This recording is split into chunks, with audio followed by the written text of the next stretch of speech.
మంచిది. ఈ సమయంలో న్యాయాధిపతుల గ్రంథము 4వ అధ్యాయము 4వ వచనము ఒకసారి మనం చదువుకుందాం. ఆ కాలమున లప్పీదోతునకు భార్య అయిన దెబోరా అను ప్రవక్తి ఇజ్రాయేలీలకు న్యాయాధిపతినిగా ఉండెను. స్తోత్రం చెబుదామా. దేవుడు మనతో మాట్లాడును గాక, మనందరితో దేవుడు మాట్లాడి మనల్ని దీవించును గాక. దెబోరా అనే ఒక స్త్రీ గురించి దేవుడు ఈరోజు మాట్లాడబోతున్నాడు. చెప్పండి, ఎవరు? దెబోరా అనండి. ఎంతమంది తెలిసి ఈ అమ్మాయి గురించి, ఈమె గురించి? తెలిసిన వారు చేతుల పైకి ఎత్తండి. దెబోరా గురించి నాకు తెలుసు అన్నవారు. రైట్, దేవునికి స్తోత్రం. ఈమె చాలా ప్రాముఖ్యమైన స్త్రీ. ఈమె ప్రవక్తి. అంటే ప్రవక్తి అంటే అర్థం ఏమిటంటే, ఆ రోజుల్లో ప్రవచనాలు చెప్పేవారిని ప్రవక్తి అనేవారు. ప్రవక్తలు ఉన్నారు, ప్రవక్తి అంటే లేడీస్ అన్నమాట.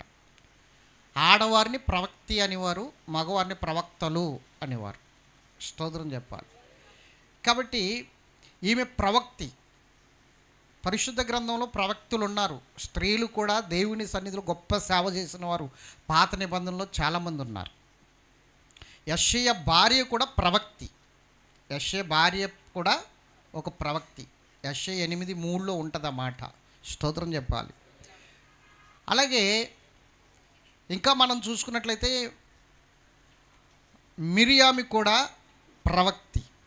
చెప్పండి, మిరియామి కూడా ప్రవక్తి. అంటే అహరోను యొక్క అక్కగారు అన్నమాట. అవునా? చెల్లి అయినా అవ్వచ్చు, అక్క అయినా ఉండవచ్చు. స్తోత్రం చెప్పాలి గట్టిగా. చెల్లి అనుకుందాం. కాబట్టి ప్రవక్తి అనగా స్త్రీల్లో చాలామంది దేవుని సేవ చేసిన వారు ఉన్నారు. అయితే ఇంకా మనం చెప్పుకోవాలంటే పరిశుద్ధ గ్రంథంలో స్త్రీలకు ప్రాముఖ్యమైన స్థానం ఉంది. స్త్రీల పేరు మీద 2 పుస్తకాలు ఉన్నాయి పరిశుద్ధ గ్రంథంలో. తెలుసా మీకు? చెప్పండి, చెప్పాలి. రూతు, ఎస్తేర్ 2 పుస్తకాలు. ఒకటి రూతు, 2 ఎస్తేర్. వీళ్ళిద్దరూ కూడా స్త్రీలు ఎలా బ్రతకాలో, ఏ విధంగా బ్రతకాలో, స్త్రీలు ఏ విధంగా దేవుని సన్నిధిలో నిలబడాలో వీరిద్దరూ మనకి చక్కగా నేర్పిస్తారు. స్త్రీలకు మాదిరి వీళ్ళిద్దరే కాదు, ఇప్పుడు మనం చెప్పుకునే దెబోరా కూడా ఒక మాదిరి స్త్రీలకు. చక్కటి వ్యక్తి. ఆమె గురించి ఈరోజు ఒక ప్రత్యేకమైన రీతిలో దేవుడు మనతో మాట్లాడబోతున్నాడు. దేవునికి మహిమ కలుగును గాక. ఇంకొకసారి చెబుదాం. దెబోరాలు 2 ఉన్నారు పరిశుద్ధ గ్రంథంలో. ఈమె న్యాయాధిపతుల గ్రంథంలో ఉన్న దెబోరా. ఈమె ప్రవక్తి. అలాగే జడ్జిమెంట్ కూడా ఇస్తుంది. న్యాయాధిపతురాలు అన్నమాట. న్యాయం తీరుస్తుంది అందరికీ. న్యాయాధిపతుల్లో ఈమె ఒకటి. మొత్తం 12 మంది న్యాయాధిపతులు కనబడతారు మనకి. ఈ న్యాయాధిపతుల్లో ఈమె ఒకటి. మొత్తం మనం చూసుకున్నట్లయితే ఈమె ప్రవక్తి, జడ్జి. చెప్పండి, ప్రవక్తి, జడ్జిమెంట్ ఇస్తుంది అనమాట. జడ్జి. స్తోత్రం చెప్పాలి గట్టిగా. అయితే ఇంకో దెబోరా ఆది కాండంలో కనబడుతుంది మనకి. రెబ్కా దాది. ఎవరు? రెబ్కా దాది ఆ దెబోరా. ఆ దెబోరా కూడా 150 సంవత్సరాలకు పైగా బ్రతికింది. ఆమె గురించి కూడా ఒక చరిత్ర ఉంది. అద్భుతమైన పాఠం నేర్చుకోవచ్చు ఆమె గురించి కూడా. కానీ ఇప్పుడు మనం మాట్లాడుకోబోతున్న దెబోరా ఆది కాండం దెబోరా కాదు, న్యాయాధిపతుల గ్రంథంలో ఉన్న దెబోరా గురించి మాట్లాడుకుంటున్నాం. చాలా గొప్ప అద్భుతమైన అంశం. జాగ్రత్తగా వినండి. దేవుడి రోజు మనతో మాట్లాడును గాక, మనందరితో మాట్లాడును గాక. హల్లెలూయా. దేవుని బిడ్డలారా, దెబోరా అన్న మాటకి తేనెటీగ అని అర్థం. దెబోరా అన్న మాటకి అర్థం ఏంటి? తేనెటీగ. తేనెటీగ గురించి చెప్పాలంటే చాలా విషయాలు చెప్పొచ్చు, అద్భుతమైన విషయాలు చెప్పొచ్చు తేనెటీగ గురించి. తేనెటీగ ప్రమాదకరమైనదే, కానీ మంచి ఆహారం ఇస్తుంది మనకి. అవునా కదా? ఇస్తుందా లేదా? తేనె మంచిదా కాదా? తేనెలో ఉన్న ఒక అద్భుతమైన గుణం చెప్పనా? ఎన్నటికీ ఎప్పటికీ పాడైపోనిది ఆహారం ఏదైనా ఉందంటే తేనె ఒకటే. అర్థమవుతుందా? ఎప్పటికీ ఎన్నటికీ పాడవనిది మంచి ఆహారం ఏదైనా ఉందంటే అది తేనె ఒక్కటే. తేనెటీగ ఎంత ప్రమాదకరమైనదో అంత మంచి ఆహారాన్ని, పాడవ్వని ఆహారాన్ని తేనెటీగ మనకిస్తుంది. తేనెటీగ చిన్నదే, కానీ దాన్ని చూస్తే అందరూ భయపడతారు. భయపడతారా లేదా చెప్పండి? చిన్న తేనెటీగే, చిన్నగానే కనబడుతుంది అది, కానీ భయపడాలి. ఇంకొక విషయం చెప్పనా? నేను తేనెనిస్తే, ఈ ప్రజలకు నేను తేనెనిస్తే ఖచ్చితంగా నేను చచ్చిపోతాను అన్న సంగతి దానికి తెలుసు. తేనెనిచ్చిన తర్వాత తేనెటీగ ముళ్ళు ఇరిగిపోద్ది. ముళ్ళు ఇరిగిపోతే బ్రతకదు ఇంక తేనెటీగ. తెలుసా మీకు? తేనెటీగ ముళ్ళు ఇరిగింది అనుకోండి, బ్రతకదు, చనిపోతుంది. తేనెటీగ తేనెనిచ్చిన తర్వాత ముళ్ళు ఇరిగితే చనిపోతుంది, కానీ అది బ్రతికిన కొన్ని దినాలైనా మనకు ఉపకారం చేస్తుంది, మంచి ఆహారము మనకిస్తుంది. అలాంటి గుణము కలిగినదే దెబోరా. అందుకనే దెబోరాకి తేనెటీగ అని అర్థం. దెబోరా అన్న మాటకి తేనెటీగ అని అర్థం. ఇప్పుడు మనం ఆలోచన చేస్తే ఈ దెబోరా ఒక గృహిణి, మొట్టమొదటిగా హౌస్ వైఫ్ అన్నమాట. దేవుడు ఆమె యొక్క వినయాన్ని చూశాడు, ఆమె పద్ధతిని చూశాడు, ఆమె యొక్క విశ్వాసాన్ని, నమ్మకాన్ని చూశాడు. గృహం దగ్గరుండి భర్తకు లోబడి ఎంతో విశ్వాసంగా దేవుని యందు భయభక్తులతో నడుస్తున్న స్త్రీ దెబోరా. ఈమె దేవుని సన్నిధిలో విశ్వాసాన్ని విడిచిపెట్టకుండా నడుస్తుంది. న్యాయాధిపతుల కాలంలో ఇజ్రాయేల్ ప్రజలు మాటి మాటికి దేవుని మీద తిరగబడేవారు. మాటి మాటికి దేవుని విడిచిపెట్టి వాళ్ళ ఇష్టానుసారమైన బ్రతుకు బ్రతికేవారు. అందుకనే దేవుడు వారిని అన్యుల చేతికి, శత్రువుల చేతికి వారిని అప్పగించేసేవాడు. శత్రువుల చేతికి వారిని అప్పగించినప్పుడు చాలా హింసలు పడేవారు, చాలా భయంకరమైన శ్రమలు అనుభవించేవారు. కొన్ని సంవత్సరాలే, 10 సంవత్సరాలని, 20 సంవత్సరాలని, 30 సంవత్సరాలని అలా శత్రువుల చేతిలో నలిగిపోయేవారండి వీళ్ళంతా కూడా. ఆ తర్వాత మరలా దేవుని వైపుకి తిరిగి, ప్రభువా మమ్మల్ని కాపాడు, మాకు సహాయం చేయి, మేము పాపం చేశాం, మేము తప్పు చేశాం అని ఎప్పుడైతే మరలా దేవుని వైపుకు తిరుగుతారో, ఎప్పుడైతే దేవుని సన్నిధిలో ఆయన పాదాలు పట్టుకునేవారో, అప్పుడు ఖచ్చితంగా ఒక న్యాయాధిపతిని లేపేవాడు దేవుడు, ఒక జడ్జిని లేపేవాడు. జడ్జి లేచి వారికి న్యాయం తీర్చేవాడు, వాళ్ళ కొరకు ప్రార్థన చేసేవాడు, వాళ్ళ కొరకు యుద్ధాలు కూడా చేసేవాడు న్యాయాధిపతి. స్తోత్రం, గట్టిగా చెప్పాలి. ఇప్పుడు ఇజ్రాయేల్ ప్రజలు చాలా భయంకరమైన పరిస్థితులకు వెళ్ళిపోయారు. దేవుణ్ణి అసలు గుర్తుపట్టలేనంత స్థితికి, అసలు దేవుణ్ణి విడిచిపెట్టేసి వారి ఇష్టానుసారంగా నడుస్తున్నారు. దేవుడు ఇంకా నా వైపుకు తిరుగుతారు, వీళ్ళు వాళ్ళ మధ్య చేసిన అద్భుతాలు వాళ్ళ జ్ఞాపకాలు ఉంటాయిలే, ఖచ్చితంగా వారు నా వైపుకు తిరుగుతారు, నేను చేసిన ఎన్నో మేలులు వాళ్ళు మర్చిపోతారేమిటి అన్నట్లుగా దేవుడు వారి యందు ఆశ పెట్టుకుని 2 చేతులు వారి వైపుకు చాపుకుని, దేవుడు ఎంతో ఆశతో వారి వైపు చూస్తూ ఉన్నాడు. లోబడనొల్లని ప్రజలు అయిపోయారు వీళ్ళు తిరగట్లేదు. అప్పుడు వెంటనే కనాను రాజుని ప్రేరేపించాడు వీళ్ళ మీదకి రావడానికి. చెప్పండి, యాబీన్ అనే రాజు, కనాను రాజు యాబీన్ అనే రాజు వాళ్ళ మీదకి వచ్చాడు. వాళ్ళని మొత్తం వశం చేసుకున్నాడు. వాళ్ళ మీదకి వెళ్ళి వాళ్ళని వశం చేసుకుని వాళ్ళని బానిసలుగా చేసుకున్నాడు. అతనికి ఒక సైన్యాధిపతి ఉన్నాడు, అతని పేరు సిసేరా. చెప్పండి, ఈ సిసేరా భయంకరమైన అన్యుడు. రెండోది ఏంటంటే ఇజ్రాయేల్ ప్రజల్ని 20 సంవత్సరాలు రాసి రంపాన పెట్టాడు. ఈ సిసేరా కంటండి 900 ఇనప రథాలు ఉన్నాయంట. ఎన్ని రథాలు? 900 ఇనప రథాలు సిసేరాకి. అంటే యాబీని యొక్క సైన్యాధిపతికి 900 ఇనప రథాలు ఉన్నాయి. చక్రరథాలు ఉంటాయి అందరికీ, అవునా? అందరికీ ఫర్నిచర్ అంటే చక్రరథాలతో రథాలు తయారు చేస్తారు. కానీ ఇతనికి ఎలా ఉన్నాయి ఇప్పుడు? ఇనప రథాలు, 900 రథాలు. ఇజ్రాయేల్ ప్రజల్ని మాటి మాటికి కూడా వారిని హింసిస్తూ ఉన్నాడు. 20 సంవత్సరాలు వారిని హింసిస్తున్నాడట. నరకం చూస్తున్నారండి ఈ సిసెరా పాలనలో. మాటి మాటికి పనులు అంటున్నాడు, మాటి మాటికి కప్పం కట్టమంటున్నాడు, మాటి మాటికి అది అంటున్నాడు, ఇది అంటున్నాడు, చిత్రహింసలు చేస్తున్నాడు. పంట పండుతుంటే లాక్కొచ్చేస్తున్నాడు. వాళ్ళకి తినడానికి తిండి ఉండేది కాదు. అసలు ఒక రకంగా చెప్పుకోవాలంటే మనశ్శాంతి ఉండేది కాదు. వాళ్ళ పంట పండితే పాపం ఇతను తెచ్చేసుకుంటాడు. రాజ్యంలో ధనాగారంలో వేసేస్తాడు, ధాన్య గాదుల్లో వేసేస్తాడు. ఇంక వీళ్ళకి తినడానికి తిండి లేనంత భయంకరమైన పరిస్థితి వచ్చింది. కారణం ఏమిటి? సిసెరా దుర్మార్గం, లేకపోతే యాబీని యొక్క దుర్మార్గం అనుకోవచ్చు. కానీ అసలైన కారణం వీళ్ళ దేవునికి లోబడకపోవడం. ఈరోజు నీకు కరువు వచ్చినా, శ్రమ వచ్చినా, శోధన వచ్చినా, ఇబ్బంది వచ్చినా దానికి కారణం ఏమిటో తెలుసా?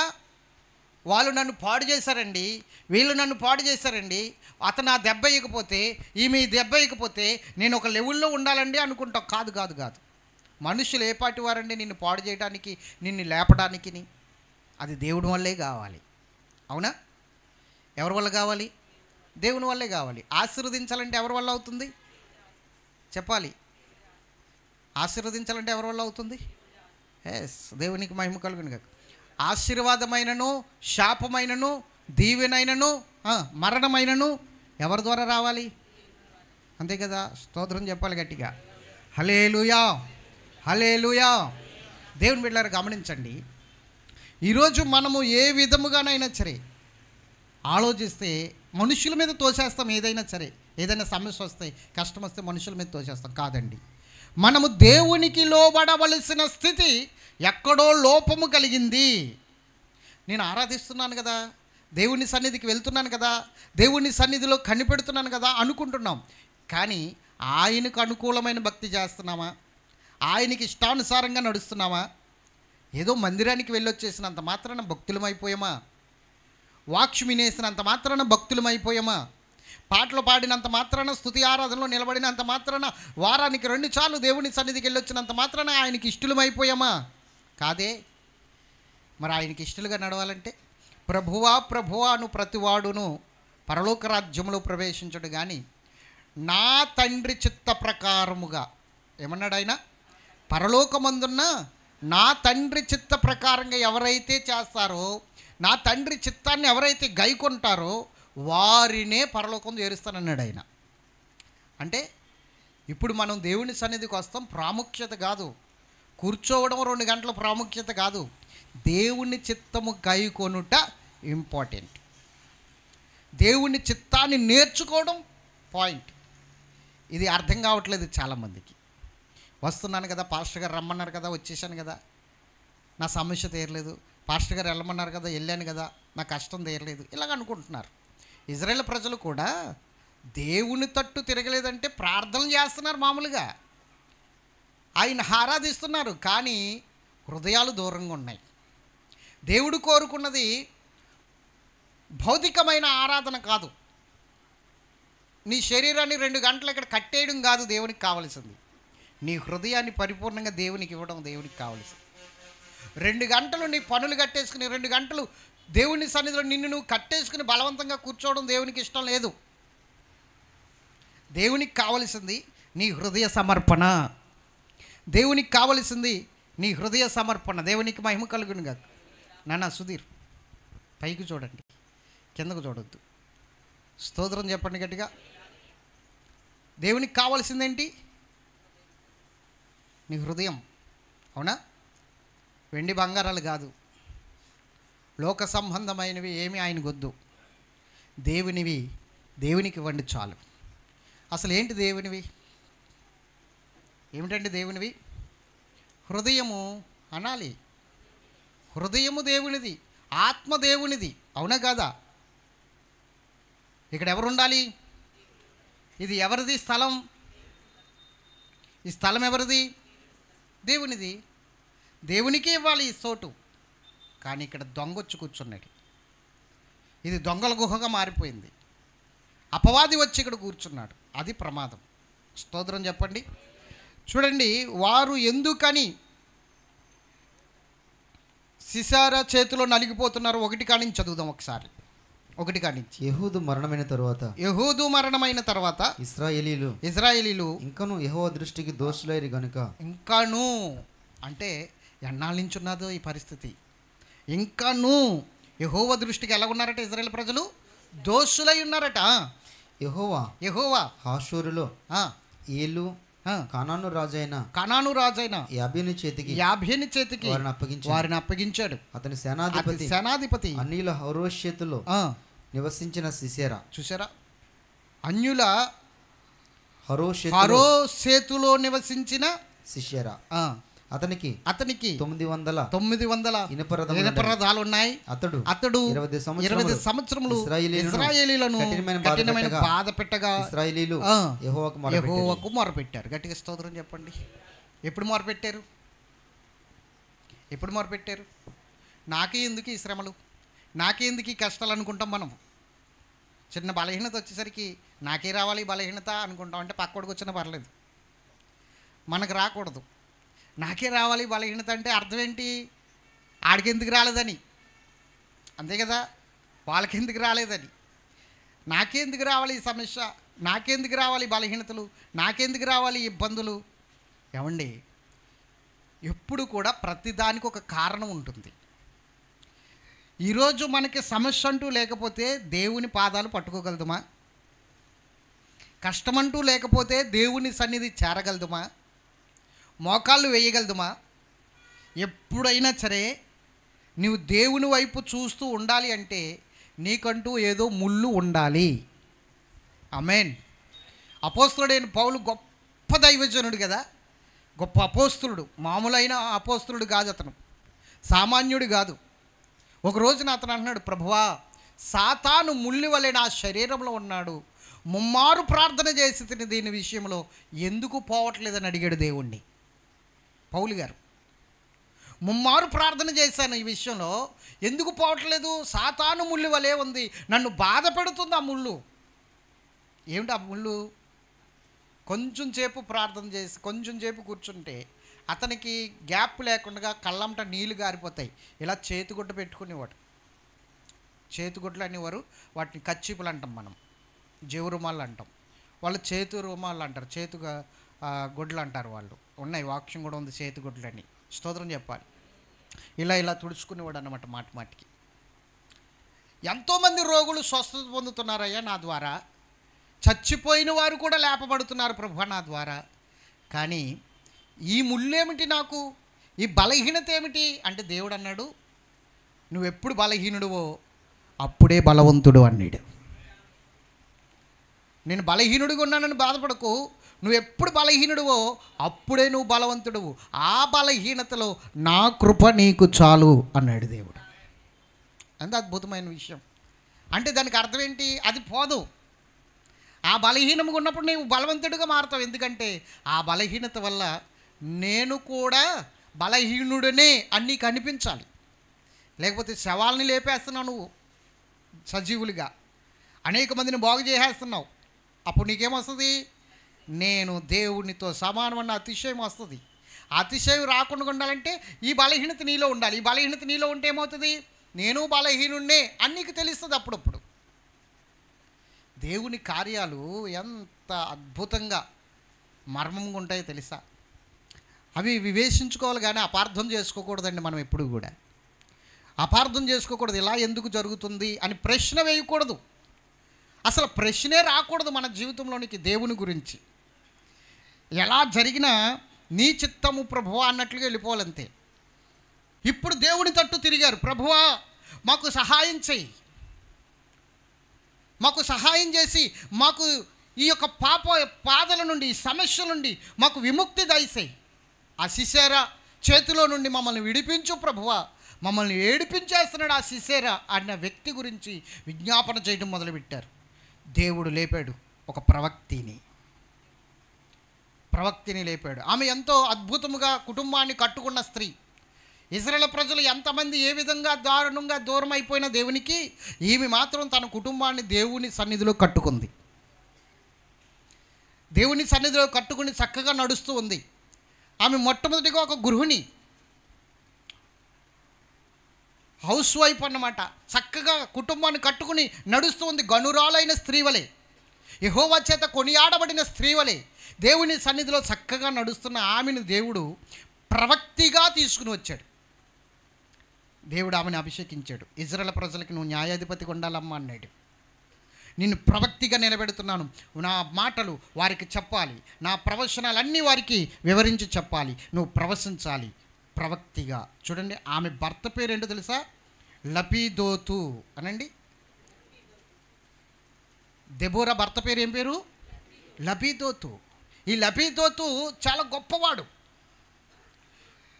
దేవుడు ఆ కాలములో, అంటే ఇజ్రాయేలు మొరపెట్టిన కాలంలో దేవుడు ఏం చేశాడంటే ఈమెను లేవనెత్తాడు, ప్రవక్తిగా లేవనెత్తి నిలబెట్టాడు. స్తోత్రం చెప్పాలి. ఈమె ఏం చేస్తుందో తెలుసా?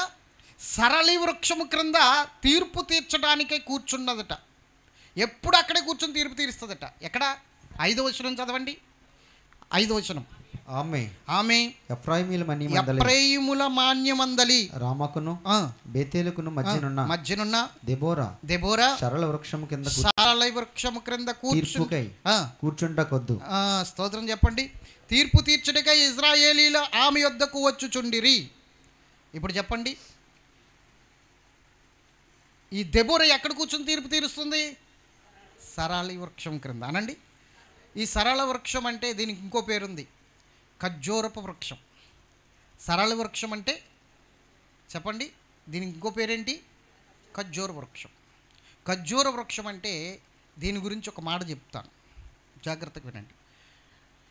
నీతిమంతులు దేవుని సన్నిధిలో ఖర్జూరపు చెట్టు వలె మొవ్వు వేద్దురు అంటాడు. అంటే ఇవి ఎక్కడుంది మీ సహవాసం ఇప్పుడు అంటే నీతిమంతుల మధ్య ఉందని అర్థం. ఖర్జూరపు వృక్షం అంటే అర్థం ఏంటి? ఖర్జూరము మొవ్వు వేసి సిగురించిందంటే ఉన్నతంగా ఉంది అంటే నీతిమంతులతో పోల్చాడు ఖర్జూరపు వృక్షాన్ని. అవునే కదా? మీకు అర్థమవుతుందా? నీతిమంతులంట ఖర్జూరపు ముక్క వలె మొవ్వు వేద్దురు అన కదా. మరి మొవ్వు వేస్తే ఇప్పుడు ఈ దెబోరా ఎక్కడ కూర్చుంటుంది? తీర్పు తీర్చడానికి నీతిమంతుల మధ్య కూర్చుంటుందని అర్థం. నీతిమంతులతో ఆమె సహవాసం ఉందని అర్థం. ఎవరు నీతిమంతులంటే యెహోవా దృష్టికి నిర్దోషి అయిన వాడు నీతిమంతుడు. లోకానుసారంగా వచ్చి వెళ్ళిపోయేవాడు నీతిమంతుడు కాడు. యెహోవా దృష్టికి ఎవరైతే దేవుని సన్నిధిలో భయభక్తులతో ఉన్నారో, ఎవరు పరిశుద్ధులుగా ఉన్నారో, ఎవరు దేవునితో ఎక్కువ సహవాసం చేస్తున్నారో, ఎవరు ఎక్కువగా దేవునితో నడుస్తున్నారో, దేవునితో ఎక్కువ అనుబంధం కలిగి ఎవరున్నారో వాళ్ళతో సహవాసం చేసేది దెబోరా. అందుకే దెబోరాని ఎన్నుకున్నాడు దేవుడు. ఇప్పుడు వాళ్ళ మధ్యన కూర్చుని ఆ సరళి వృక్షము క్రింద కూర్చుని తీర్పు తీరుస్తూ ఉందట కద్దు. ఇంక అక్కడే కూర్చోవడం ఆమెకు అలవాటు. అక్కడ కూర్చుని చక్కగా తీర్పు తీరుస్తూ వస్తుంది. ఇశ్రాయేలు ప్రజలకు అందరికీ న్యాయం తీరుస్తూ వస్తుంది. ఒక రోజున బారాకు అనే వ్యక్తిని కేకేసిందండి. నప్తాలి వంశానికి చెందినవాడు, గోత్రానికి చెందినవాడు నప్తాలి. అయితే ఈ బారాకు అక్కడికి వచ్చి ఆ తీర్పు తీరుస్తున్న ఇశ్రాయేలు ప్రజల మధ్యలో ఉన్నాడు. తీర్పు తీర్చుకోవటానికి ఇశ్రాయేలు ప్రజల మధ్యలో ఉన్నాడు. ఆ రోజు దెబోరా ప్రవశించింది. బారాకు 10,000 మందితో నువ్వు బయలుదేరంటుంది. ఎంతమందితో? 10,000 మందితో బయలుదేరు. దేవుడు నీకు ఈరోజు నీ చేతికి సిసెరాను అప్పగించబోతున్నాడు అని చెప్పింది ప్రవచనం. స్తోత్రం చెప్పండి. నిజం, నా మాట నమ్మండి. బారాకు నువ్వు బయలుదేరు, ఈరోజు నీ చేతికి సిసెరాను అప్పగించబోతున్నాడు దేవుడు అని చెప్పింది. ఎవరు? దెబోరా. 10 మందిని తీసుకెళ్ళమంది 2 గోత్రాల నుంచి. ఈ 10 మందిని తీసుకుని వెళ్ళమన్నప్పుడు 10,000 మందిని, ఈ 10,000 మందిని తీసుకుని వెళ్ళమన్నప్పుడు అతడు బయలుదేరడానికి సిద్ధపడినప్పుడు ఒకటే మాట అన్నాడు, నేను వెళ్తాను కానీ నువ్వు నాతో రావాలన్నాడు. ఎవరిని? దెబోరాని. నేను వెళ్తాను, నీవు నాతో రావాలి. ఎందుకంటే దెబోరా విషయంలో అందరూ గమనించింది ఏంటంటే దేవుడు ఈమెకి తోడుగా ఉన్నాడు, దేవుడు ఈమెతో నడుస్తున్నాడు అని ఇశ్రాయేలు ప్రజలు అందరూ గమనించారు. కాబట్టి ఆమెకు లోబడిపోయారు ఇశ్రాయేలు ప్రజలందరూ కూడా. చాలా సూచనలు చూపించాడు ఆమె విషయంలో దేవుడు. అందుకని ఇశ్రాయేలు ప్రజలు ఒక ఆడావిడ తీర్పు తీరుస్తుంటే అందరూ కట్టుబడిపోయారు. గొప్ప గొప్ప వారు ఉన్నారు, కొమ్ములు తిరిగిన వారు ఉన్నారు. వాళ్ళందరినీ కాదని ఇశ్రాయేలు ప్రజలందరూ కూడా ఒక స్త్రీ ఈ దెబోరా దగ్గరికి వచ్చి నిలబడడానికి కారణం ఏంటి తెలుసా? దేవుడు ఆమెతో ఉన్నాడని వీళ్ళకి తెలుసు, దేవుడు ఆమెతో నడుస్తున్నాడని వీళ్ళకి తెలుసు. అందుకని ఇప్పుడు బారాకు అంటున్నాడు, నేను వెళ్తాను కానీ నువ్వు నాతో రావాలంటున్నాడు. అంటే ఒక స్త్రీ నాతో వస్తే నేను విజయం పొందుతానని కాదు అక్కడ లెక్క. ఒక స్త్రీ రావడం వల్ల నేను జయం చూస్తాను, ఆమె ధైర్యవంతురాలు, ఆమె ఉండడం వల్ల చక్కటి సలహాలు ఇస్తుందని కాదు. ఆమె వస్తే ఆమె కూడా దేవుడు వస్తాడని ఈయనకి తెలుసు. ఎవరికి? బారాకుకు తెలుసు. ఖచ్చితంగా దేవుడు వస్తాడు ఆమెతో పాటు.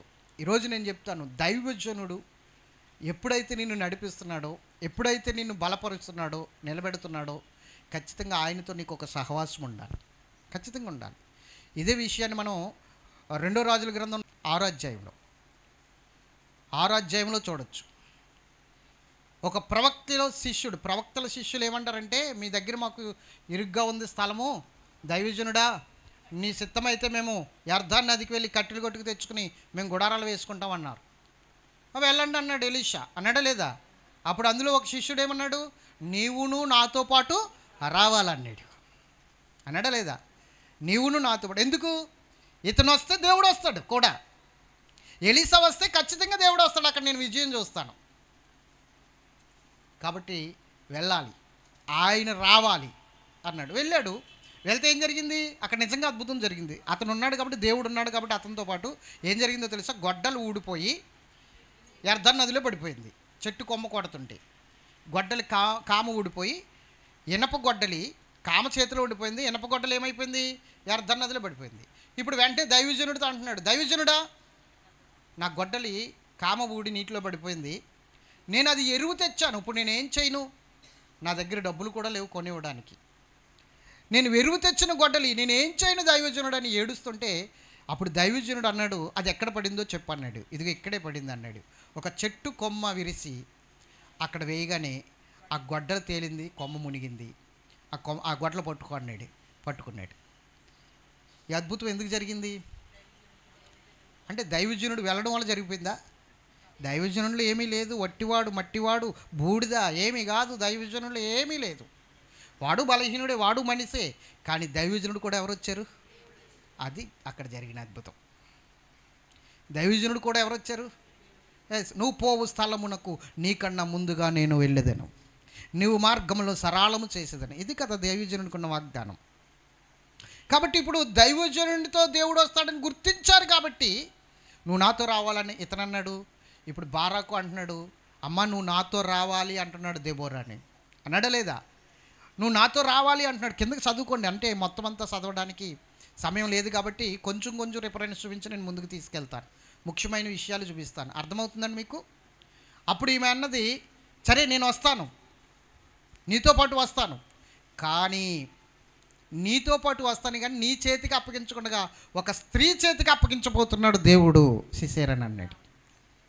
అప్పుడు అందరికీ అనిపించింది, ఓహో దెబోరా చేతికి అప్పగించబోతున్నాడేమో అనుకున్నారు అందరూ కూడా. దెబోరా చేతికి అనుకున్నారు. ఇంతకీ దెబోరా చేతికి కూడా అప్పగించలేదు దేవుడు, ఒక స్త్రీ చేతికి అప్పగించబోతున్నాడని దెబోరా ప్రవేశించింది. నువ్వు వెళ్ళు, నీ చేతికి అప్పగిస్తాడని చెప్పేసి అంటే నువ్వు రావాలన్నాడు కదా. ఇప్పుడు మరలా ఏం జరుగుతుంది? అయితే ఒక స్త్రీ చేతికి అప్పగిస్తాడు. చూడండి ఆ మాట చదివిస్తాను. నువ్వు నాతో కూడా వచ్చిన ఎడల నేను వెళ్ళేదని కానీ నాతో కూడా రాని ఎడల నీవు నాతో కూడా రాని ఎడల నేను వెళ్ళనని ఆమెతో చెప్పాను. ఎవరు? బారాకు చెప్తున్నాడు. 8వ వచనం తర్వాత 9. అప్పుడు ఆమె నీతో నేను అగత్యముగా వచ్చేదను, అయితే నువ్వు చేయి ప్రయాణం వలన నీకు ఘనత కలగదు. అది నేను వస్తాను కానీ నీకు ఘనత కలగదు. యెహోవా ఒక స్త్రీ చేతికి సిసారును అప్పగించునని చెప్పి తాను లేచి బారాకుతో కూడా కెదేషునకు వెళ్ళాను. గట్టిగా స్తోత్రం చెప్పండి. 10,000 మందిని తీసుకుని ఎంతమందిని బయలుదేరారు? యుద్ధ ఆయుధాలు కట్టుకుని బయలుదేరేసరికి అక్కడ ఏం జరిగిందంటే, సిసేరా 900 ఇనపరదాలు వేసుకుని వచ్చేసాడు. పెద్ద సైన్యం, ఉన్నతమైన సైన్యాన్ని వేసుకుని వచ్చేసాడు. యుద్ధం హోరాహోరీగా జరుగుతుంది, చాలా ప్రమాదకరంగా జరుగుతుంది యుద్ధం. మొత్తం అందరినీ చంపేశారండి. సిసేరా సైన్యం అంతా చచ్చిపోయారు, ఒక్కరు కూడా బతకలేదు. సిసేరా తన ఇనపరథం దిగి కాలినడకన బయలుదేరుతున్నాడు, పారిపోతున్నాడు. ఇనపరథం దిగిపోయాడు, పారిపోతున్నాడు సిసేరా. జాగ్రత్తగా వినండి. సిసేరా పారిపోతున్నాడు. పారిపోతూ వారికిని అనగా ఈ యొక్క కానాను రాజైన ఏబీనుకిని అలాగే కయీనీయులైన వారికి సమాధానం ఉంది మధ్యలో. కొంచెం దూరం వెళ్తే కయీనీయులు వస్తారు. ఎవరు? కయీనీయులు. జాగ్రత్తగా వినాలి. అయితే కయీనీయులు వంశస్థులకి ఈ యొక్క కనని రాజుకి మధ్య సమాధానం ఉంది. వాళ్ళు బాగానే ఉంటారు. కాబట్టి ఈ సిసెరా ఆ యొక్క రథము దిగిపోయి కాలినడకన పారిపోతూ వాళ్ళ మధ్యకి వెళ్ళిపోయాడు. సమాధానంగానే ఉంటారు కదా వాళ్ళతో ప్రమాదం ఏమీ లేదు మనోడికి. అందుకని అక్కడికి వెళ్ళిపోయాడు. అక్కడికి వెళ్ళిపోయేసరికి జరిగేది ఏంటంటే ఏబేరు భార్య అయిన యాయేలు అనే ఒక స్త్రీ ఉంది అక్కడ. ఎవరు భార్య? ఏబేరు భార్య అయిన యాయేలు. ఆమె దగ్గరికి వెళ్ళాడు. ఆమె గుడారంలోకి వెళ్ళేసరికి ఆమె కేకేసింది, లోపలికి రా నా ఏలినవాడ, లోపలికి రా, నీకే ప్రమాదం లేదు, నేను ఇక్కడ నిన్ను దాస్తానంది. గబగబా వెళ్ళాడు. వెళ్ళిన తర్వాత నాకు దాహంగా ఉందంటే పాలబుడ్డు తీసి చక్కగా ఆయన దాహం తీర్చింది. ఆ స్త్రీ దాహం తీర్చిన తర్వాత నువ్వు పడుకో ఇక్కడ అని చెప్పింది. నేను పడుకుంటాను కానీ నేను విశ్రాంతి తీసుకుంటాను, అలసిపోయాను, నేను చాలా అలసటతో ఉన్నాను, నేను ఇక్కడ విశ్రాంతి తీసుకుంటాను, ఎవరు వచ్చి నన్ను అడిగినా నేను ఇక్కడికి రాలేదని చెప్పన్నాడు. ఆమె అందు మీకు ఎందుకు పడుకోండి దుప్పటి మూసికెట్టేసింది. ఆయన దుప్పటి మూసికెట్టేశాడు. దేవునికి మహిమ కలుగును గాక. 16-17 వచనాలు ఒకసారి చదవండి. హాషూర్ బారాకు ఆ రథములను సేనను అన్నిల హరోషేతు వరకు తరుమగా సిసెరా యొక్క సర్వసేనయు కత్తివాత కూలెను. అంటే సిసెరా యొక్క సైన్యం అంతా కత్తివాత చనిపోయారు. ఇశ్రాయేలు ప్రజలు చంపేశారు వాళ్ళని. ఒక్కడైనా మిగిలి ఉండలేదు. ఒక్కడు కూడా మిగిలి ఉండలేదు. హాషోరు రాజైన యాబెనుకును కయీనుడైన హెబెరు వంశస్థులకును సమాధానం కలిగి ఉండేను గనుక సమాధానం ఉంది కాబట్టి సిసెరా కాలినడకను కయీనుడగు హెబెరు భార్య అయిన యాయేలు గుడారమునకు పారిపోయాను. స్తోత్రం చెప్పండి. ఎక్కడికి వెళ్ళిపోయాడు? ఇక్కడికి అయితే నాకు ప్రమాదం ఉండదు, వీళ్ళకి మాకు సమాధానం ఉంది కదా, పొత్తు ఉంది కదా, వీళ్ళు మమ్మల్ని ఏం చేయరన్న ఆలోచనతో అక్కడికి వెళ్ళిపోయాడు.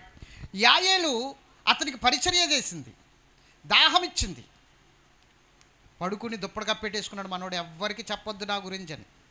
దుప్పటి కప్పెట్టేసుకుంటే మరి ఏం ప్రేరేపణ వచ్చిందో తెలీదు, ఏం ఆలోచన వచ్చిందో తెలీదు. ఇలాంటి నీచుడు ఉన్నా ఒకటే సచ్చిన ఒకటే అనుకుందేమో ఈ మహాతల్లి యాయేలు.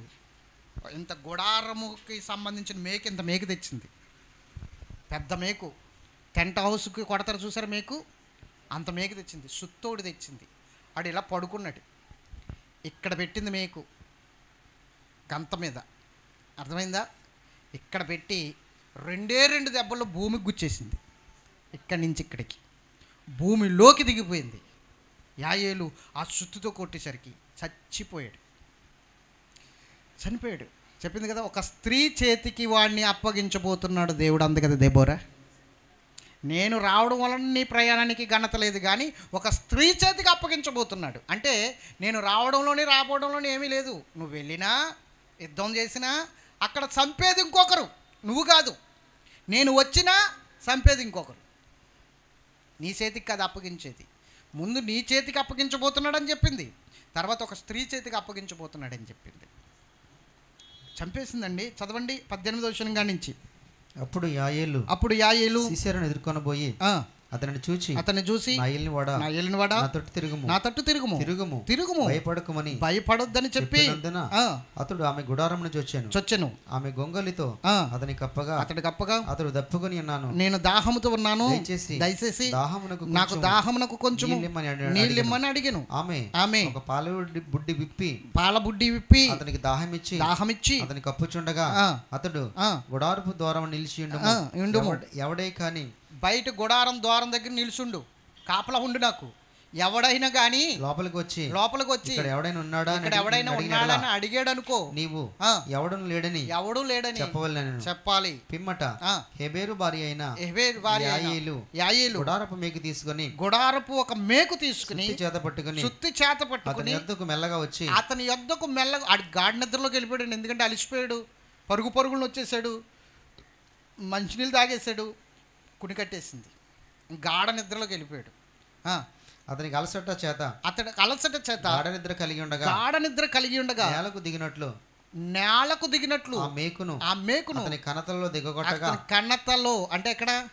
కణత అంటే ఇది ఇక్కడ కొట్టి పెట్టిందనమాట. మొత్తం కొట్టడం మొదలుపెట్టింది. ఆ కణతలో దిగగొట్టగా అతడు చచ్చెను. బారాకు సిసెరాను తరుముచుండగా యాయేలు అతను ఎదుర్కొని వచ్చి బారాకు దగ్గరికి వచ్చి రమ్ము నీవు వెతుకుచున్న మనుషుని చూపిస్తాననగా అతడు వచ్చినప్పుడు సిసెరా చచ్చిపడి ఉండెను. అతని కణతలలో ఉండెను. అది స్తోత్రం చెప్పండి. దేవునికి అసాధ్యమైనది ఏముందండి? వ్యర్థముగానే ఇన్ని కష్టాలు అనుభవించారా అనిపిస్తుంది. వ్యర్థముగానే ఇన్ని కష్టాలు అనుభవించామా?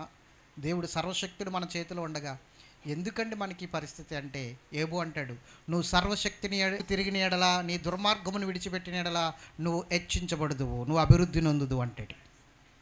నువ్వు సర్వశక్తుడైన దేవుని వైపుకు తిరిగి నీ దుర్మార్గాన్ని విడిచిపెడితే నువ్వు అభివృద్ధి పొందుతావు అంటాడు యోబు. అలాగే ఇజ్రాయేల్ ప్రజలు ఎప్పుడైతే వారి దుర్మార్గాన్ని విడిచిపెట్టడానికి దేవుని వైపు తిరిగారో అప్పుడు దేవుడు ఒక స్త్రీని లేపాడు, దెబోరాని లేపాడు. అంతేకాదు ఇంకో స్త్రీకి శత్రువుని అప్పగించాడు. మీరు గనక నాకు లోబడి ఉంటే ఇంత సులువు శత్రువులను జయించడం. ఒక స్త్రీలు అంటే ఆడవాళ్ళు చంపేస్తారు, ఆడవాళ్ళే మొత్తం నాశనం చేసేస్తారన్నమాట. ఏంటి? శత్రు సమూహాన్ని. దేవుడికి లోబడితే సింపుల్గా తీసేస్తాననడానికి ఇది అర్థం.